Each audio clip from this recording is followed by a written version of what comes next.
আজকে আমি একজন আহত সৈনিক। গত কয়েকদিন ধরে দেখেছেন যে আমার উপর চতুর্দিক থেকে মিসাইল নিক্ষেপ করা হচ্ছে। আমি কোনো অ্যান্টি মিসাইল ইউজ করব না। জামায়াতে ইসলামীর আমির শফিকুর রহমান বলেছেন, আজকে আমি একজন আহত সৈনিক। গত কয়েকদিন ধরে দেখেছেন আমার উপর চতুর্দিক থেকে মিসাইল অর্থাৎ ক্ষেপণাস্ত্র নিক্ষেপ করা হচ্ছে।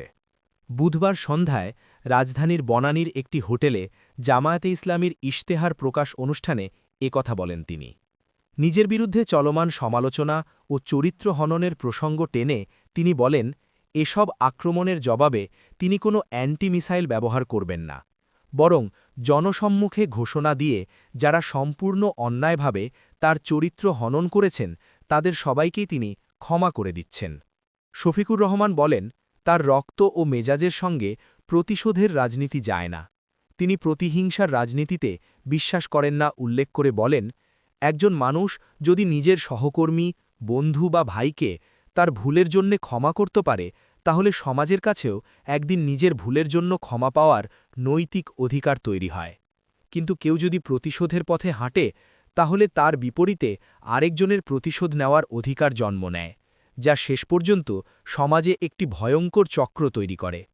তিনি বলেন, প্রতিশোধ ও প্রতিহিংসার রাজনীতি কুড়ে কুড়ে দেশের সমাজ ব্যবস্থা ও রাষ্ট্রীয় কাঠামোর বড় ক্ষতি করেছে। এই পুরনো রাজনৈতিক সংস্কৃতি আর বহন করতে চান না বলেও মন্তব্য করেন জামায়াতের আমির। তার মতে, বাংলাদেশকে সামনে এগিয়ে নিতে হলে ক্ষমা, সংযম ও নৈতিকতার রাজনীতির বিকল্প নেই। বক্তব্যে শফিকুর রহমান ১৯৪৭, ১৯৭১ এবং ২০২৪ সালের শহীদদের প্রতি গভীর শ্রদ্ধা জানান।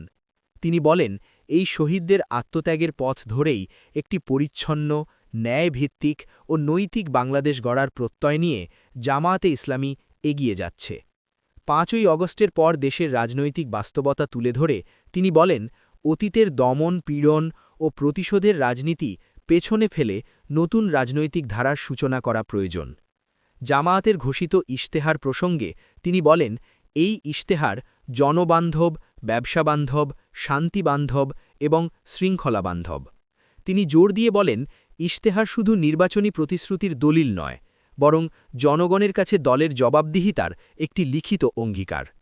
ইশতেহারের প্রতিটি পয়েন্ট দিন, সপ্তাহ, মাস ও বছর হিসাব করে জনগণ চাইলে দলটির কাছ থেকে আদায় করে নিতে পারে।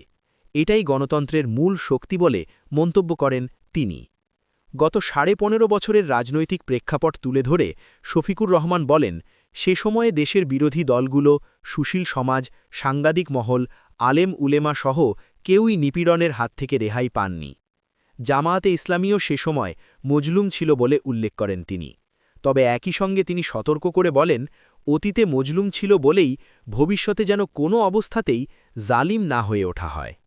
বক্তব্যের শেষ ভাগে জামায়াতের আমির বলেন, বর্তমানে কেউ কেউ নিজেদের ভাগ্য গড়ার জন্য দেশের মানুষের কষ্ট বাড়াচ্ছেন, যার সাক্ষী দেশের ১৮ কোটি মানুষ।